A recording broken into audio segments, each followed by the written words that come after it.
નમસ્કાર સૌ સમસ્યા નિવારણ મંચના સાથી સદસ્યો. મિત્રો, આપણે લગભગ છેલ્લા 8-1 વર્ષથી સોશિયલ મીડિયામાં સમસ્યા ગ્રુપ ચલાવીએ છીએ અને એમાં ગ્રુપની અંદર લગભગ આજે ઘણા એવા વ્યક્તિઓ છે કે જે દિવસથી ગ્રુપ બનાવ્યું તે આજના દિવસ સુધી ગ્રુપની અંદર છે. ગ્રુપ સોશિયલ મીડિયામાં તો અત્યારે એક સામાન્ય બાબત છે. કોઈ પણ જેની જોડે મોબાઈલ હોય ગ્રુપ બનાવી શકે છે, એટલે એ ગ્રુપ તો બનાવવી બહુ મોટી વાત નથી. પણ ઘણી વખત શું સિદ્ધપુરના આ ગ્રુપને લઈને ઘણા લોકોના મગજની અંદર કન્ફ્યુઝન રહેતું હોય. ઘણા લોકો ખબર નહીં કેમ સમજાતું નથી કે અમે હંમેશા સિદ્ધપુરના હિતની અંદર વાત મૂકે છે.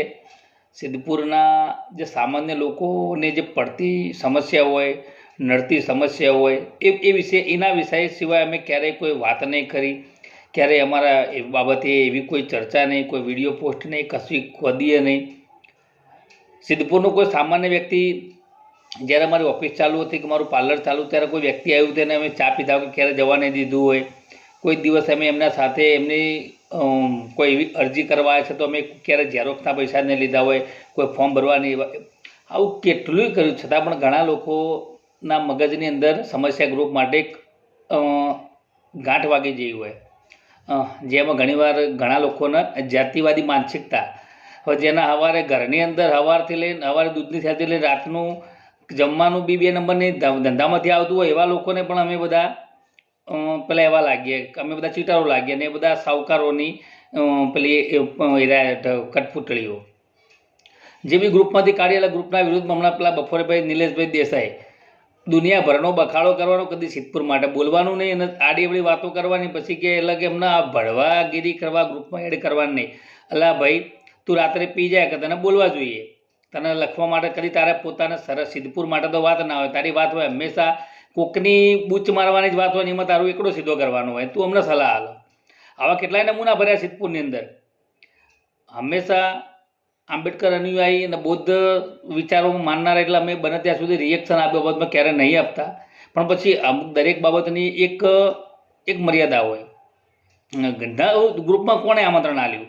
એટલે અમારા ગ્રુપમાં રહેવાથી તો અમે ગ્રુપની અંદર હશો તો અમે તમારા ક્યાંક ને ક્યાંક કામમાં આવીએ છીએ.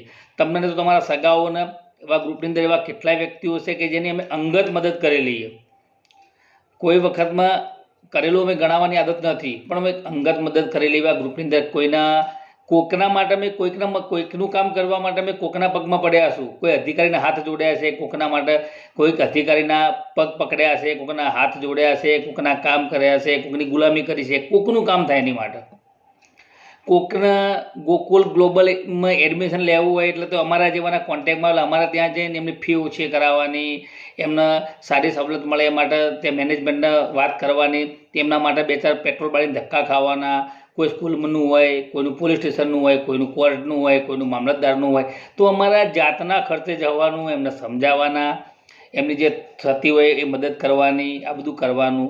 તો અમે ખરા અમારા સારાનો એવોર્ડ નહીં લેવાનો. અમે જે છીએ કુદરત પ્રકૃતિ અમને આપે જ છે, જે જોઈએ જે જરૂર પડતી બધું અમને આપી જ દીધું.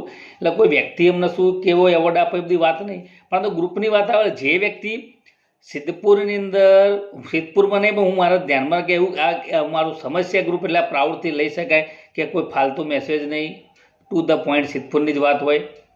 સિદ્ધપુર વિશે જાણકારી ના મળે તો બાકી ગ્રુપને શાંત રાખવાનું. બાકી જે બી વાત હોય તો સિદ્ધપુર સિવાય ક્યારે બને ત્યાં સુધી કોઈ આડીવડી વાત કરી ના હોય. સિદ્ધપુરના નગરપાલિકાના ભ્રષ્ટાચારથી માહિતગાર કર્યા, સિદ્ધપુરની અલગ અલગ સમસ્યાઓથી માહિતગાર કર્યા, સિદ્ધપુરનો જે ગૌરવશાળી જે ઐતિહાસિક પાત્રોને પણ અમે શું બધું એમને થઈ જતું છે.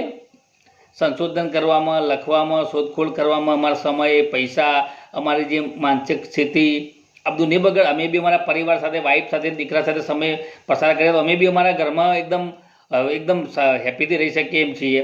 આ બી જફાઓ ના કરીએ તો. આ જફાઓ કોના માટે? કે ભાઈ કે તેરા તુચકો અર્પણ, કે જે સમાજમાંથી આવ્યા છે, જે સોસાયટીમાંથી આવ્યા છે, જે શહેરમાંથી આવ્યા છીએ, એ શહેરને કંઈક આપીએ. જે ઈશ્વરે આપણને અહીંયા જન્મ આપ્યો છે તો આપણે આપણા શહેરને, આપણા સમાજને કંઈક આપી શકીએ એનો અમે પ્રયાસ કરીએ છીએ. એની અંદર કોઈ વચ્ચે પેલા બધી લાયેલા કે ધોળકિયા ફાઉન્ડેશન જોડેથી 15 લાખ રૂપિયા લઈ આવ્યા. અમુક ભડવાઓ કે જેને પોતાના બાપ કોણે ખબર ના હોય આવા પ્રચાર કરે પાછા સૌજીભાઈ ધોળે કે તમારા બાપ નવરો બેઠો તો તમને પૈસા આલવા માટે તો એ કે અલ્પે 15 લાખ રૂપિયા આવી અમુક ભડવાઓ વાતો કરતા હતા કે જે લોકો સમય જરૂર લાગે તો પોતાની બેન દીકરીઓને પણ ધંધે લગાવે એવા વ્યક્તિઓ આવી વાતો કરે, બીજું તો શું કરે. અને આવી ઘણી બધી વાતો છે.